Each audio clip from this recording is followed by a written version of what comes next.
Hi everyone! How would you like to rise? Yes, you heard me, R-I-S-E. How single parents and solo earners can turn challenges into success. Well, today it's not 3, but rather 4.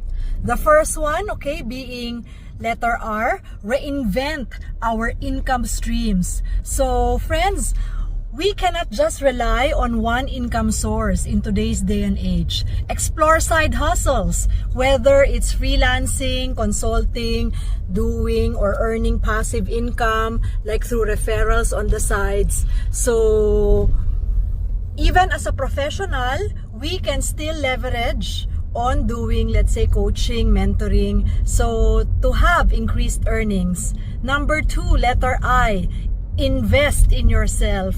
You know, we can never stress this enough, that upskilling is really the key for you and I. Master soft skills, whether it's communication, negotiation, personal branding, or other like business techie skills that we need.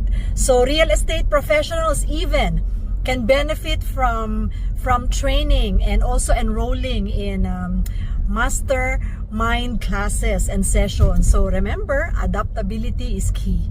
Number 3, seek support and also have smart solutions. What does it mean?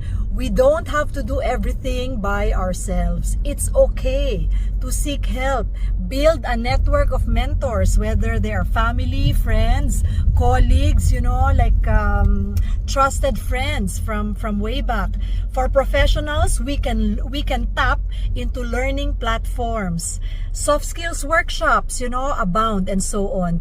Finally, the fourth one, letter E, establish a resilient mindset. Yes, because success isn't just about hard work, friends. It is about what's going on in our mind. So in real estate, we need to keep going. Follow up with clients, handling rejections is key, and so on. And even as entrepreneurs, how you and I embrace challenges, how we learn from failures, we can actually stay adaptable through all of this. So remember, if you are ready to rise, follow these steps. As always, anyone can stand out and shine.